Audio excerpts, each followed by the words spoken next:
Most of my law school class, when surveyed in their first week, what do you intend to do when you finish law school, said they were going to go into public interest law. They were going to fight for the underdog. They were going to be legal aid attorneys. Legal aid attorneys tend to have bigger challenges in terms of actively, effectively representing their clients because the resources are thinner. And out of the 190 of us, I think there were 5 who were in legal aid. Chris White was recognized for his remarkable advocacy and leadership, and I had the opportunity to go and to be there a day that he was being recognized for his remarkable work with the Legal Aid Society. I went up to him and said, you know, Chris, you're who I had hoped to be when I grew up. And I think he was a little surprised at that. I'm Michael Kalmbach, Board Chairman of the Chris White Community Development Corporation. Shipley Lofts, a 23 artist live-work studio space in downtown Wilmington, is a very unique project.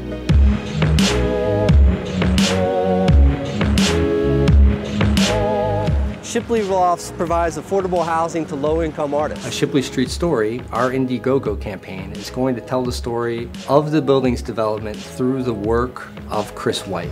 This project was born out of the St. Andrews and Matthews Episcopal Church here on Shipley. The first question that was put to me is, what is the most appropriate use for this space? What's really needed in this area is something that would enhance a life, particularly for struggling artists. The goal wasn't, let's do this so that we can have more members or so that we can convert more people to Christ, or that was the church doing what the church is meant to do. And that's to strengthen the communities that people live in. When he took me over there, when he first said, I had this idea, I looked at the building and I thought, you've got to be kidding me. I mean, big rotted sections, you know, no funding, no parking. There are 6 things we look for, and we have 1, and it's location.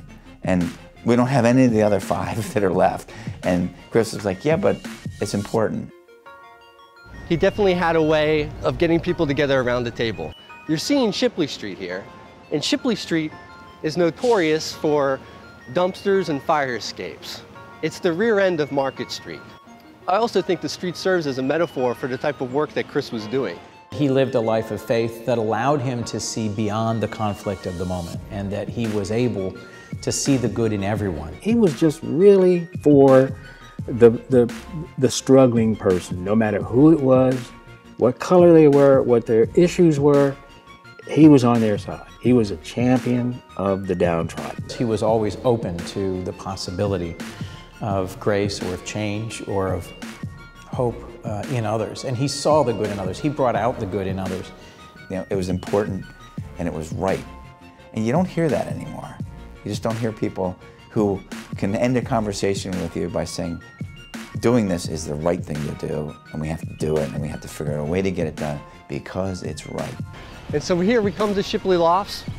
There's 23 artist live workspaces. A Shipley Street Story really is going to be kind of, in addition to the building, a document of Chris White, his work, but also a document of the Chris White Community Development Corporation, the type of city that we want to see, the type of relationships we want to foster, and the type of the guiding principle that we want to use to execute our work. And it's something that Chris was making possible even up to his last day. 2 days before the opening of our building, Chris was tragically killed in an accident just right in front of St. Andrews and Matthews Episcopal Church. He wouldn't have said, I can't do it. He wouldn't have said, I'm not going to go. He would have been late, been running, but he would have been there. He was late the day he was killed. He was trying to do 3 things, be 3 places at one time. And you almost think sometimes, well, he wouldn't have been on that sidewalk if he hadn't been trying to do one more thing to help the project to get it finished. It hit us all really hard. And I think the people that work with him, we're caught up in wicked problems. We're fighting homelessness, hunger, injustice, and this work requires a lot of us. But we also understand that we need to do a lot more.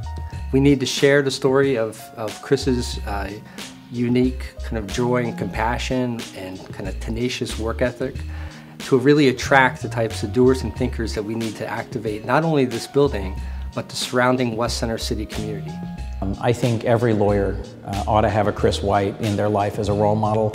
I think every parent, I think every person of faith ought to have a Chris White in their life as a role model to help them see how it's possible to fight fiercely on behalf of justice, to advocate for people who need someone to advocate for them, but to still have a sense of humor and grace about it. And so through this film, we want it to be a memorial to Chris. We want to inspire people with his legacy, and it's going to cost some money. We want to do it right. And so we're asking for $16,000 to realize this film project. We'd like to start production this summer, and we hope to launch it this fall through a series of events held right here at the Chris White Gallery. So if you knew Chris, if you love Chris like we all did, please consider supporting this project and visiting us here on Shipley Street. The greatest memory, the greatest memorial that we can provide is not stone or a building or bronze. It's our own life lived each day in the spirit of Chris White.